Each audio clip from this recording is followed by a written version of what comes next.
Assalamualaikum warahmatullahi wabarakatuh. Perkenalkan, namaku Jihan Juniarti dengan NIM E1101211009. Pada video ini, aku akan menjawab 4 pertanyaan untuk memenuhi tugas UTS mata kuliah pengantar ilmu jurnalistik. Yang pertama, mengapa jurnalistik masuk ke disiplin ilmu komunikasi dan menjadi bagian dari komunikasi massa? Karena ilmu komunikasi adalah studi yang mempelajari sebuah proses penyampaian pesan secara efektif melalui beberapa media. Sehingga jurnalistik masuk ke dalam ilmu komunikasi karena secara umum, jurnalistik merupakan bahan mengolah dan menyebarkan berita melalui media massa. Yang kedua, jelaskan sejarah jurnalistik dari awal munculnya hingga sekarang. Sejarah jurnalistik merujuk pada Akta Diurna pada zaman Romawi kuno, masa pemerintahan Kaisar Julius atau dikenal dengan Bapak Pers Dunia. Akta Diurna merupakan sebuah papan pengumuman yang diyakini sebagai produk jurnalistik pertama, pers media massa, atau surat kabar harian pertama di dunia. Pada saat disebarluaskannya Akta Diurna itulah baru muncul para diurnari, yakni orang-orang yang bekerja membuat catatan-catatan tentang hasil rapat senat dari papan Akta Diurna setiap hari untuk para tuan tanah dan para hartawan. Dari kata Akta Diurna inilah, secara harfiah kata jurnalistik berasal, yakni kata diurnal dalam bahasa Latin berarti atau setiap hari.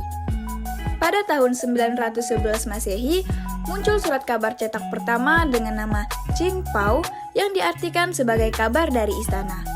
Kemajuan jurnalistik berkembang pesat pada tahun 1450 dengan adanya mesin cetak oleh Johann Gutenberg. Peristiwa besar yang diumumkan lewat surat kabar tersebut adalah penemuan benua Amerika oleh Christopher Columbus. Surat kabar yang pertama kali terbit secara teratur adalah Oxford Gazette di Inggris tahun 1665 Masehi. Surat kabar ini kemudian berganti nama menjadi London Gazette dan ketika Henry Muddiman menjadi editornya, untuk pertama kali dia telah menggunakan istilah newspaper. Pada tahun 1800-an, mulai berkembang organisasi kantor berita yang berfungsi mengumpulkan berbagai berita dan tulisan untuk didistribusikan ke berbagai penerbit surat kabar dan majalah.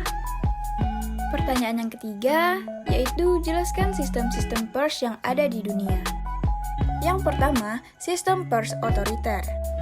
Sistem ini mempunyai tugas untuk membantu dan mendukung politik pemerintah yang berkuasa untuk mengabdi pada negara. Pada sistem ini, fungsi pers hanya sekedar menyampaikan apa yang ingin disampaikan oleh penguasa untuk diketahui oleh rakyat. Posisi negara sangat sentral, dan pers menjadi alat untuk menopang dan mempertahankan kekuasaan.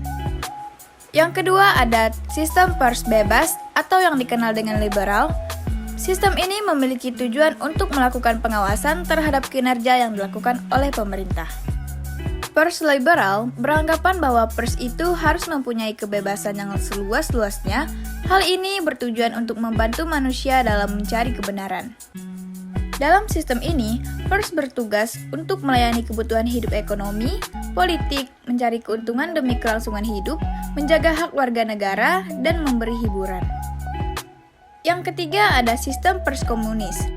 Sistem ini menekan pada bimbingan dan pendidikan massa melalui propaganda dan agitasi, sehingga dalam hubungan dengan fungsi dan peran pers sebagai alat pemerintah. Ciri-ciri pers dalam sistem ini yaitu media bekerja di bawah pengendalian kelas pekerja karena itu harus melayani kepentingan kelas tersebut. Media tidak dimiliki secara pribadi. Dan yang terakhir, masyarakat berhak melakukan sensor dan tindakan hukum lainnya untuk mencegah hukum pers apabila dinilai tidak sesuai atau melanggar ketentuan yang telah menjadi komitmen nilai bersama dalam komunitas masyarakat tersebut. Namun, seiring berjalannya waktu, sistem ini pun berakhir dengan bubarnya negara Uni Soviet. Yang keempat ada sistem pers tanggung jawab sosial. Dalam sistem ini, pers adalah forum yang dijadikan sebagai tempat untuk memusyawarahkan berbagai masalah dalam rangka tanggung jawab terhadap masyarakat. Sistem ini muncul setelah adanya protes terhadap kebebasan yang mutlak dari sistem liberal. Sistem liberal terlalu memberikan kebebasan sehingga terjadi kemerosotan moral pada masyarakat. Sehingga, sistem ini ada sebagai upaya untuk mengatasi kontradiksi antara kebebasan pers media massa dan tanggung jawab sosial. Pertanyaan yang terakhir, apa peran dan fungsi pers menurut Undang-Undang Pers Nomor 40 Tahun 1999? Peran pers yaitu sebagai pelaksanaan kemerdekaan pers yang merupakan salah satu wujud kedaulatan rakyat dan menjadi unsur yang sangat penting untuk menciptakan kehidupan bermasyarakat, berbangsa dan bernegara yang demokratis, sehingga kemerdekaan mengeluarkan pikiran dan pendapat sebagaimana tercantum dalam pasal 28 Undang-Undang Dasar 1945 harus dijamin.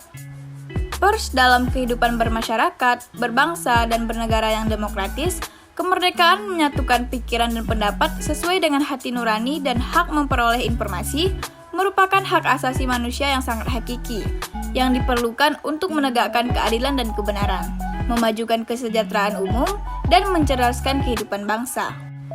Sedangkan fungsi pers yaitu sebagai wahana komunikasi massa, penyebar informasi, dan pembentuk opini harus dapat melaksanakan asas, fungsi, hak, kewajiban, dan peranannya dengan sebaik-baiknya berdasarkan kemerdekaan pers yang profesional. Sehingga harus mendapat jaminan dan perlindungan hukum serta bebas dari campur tangan dan paksaan dari manapun.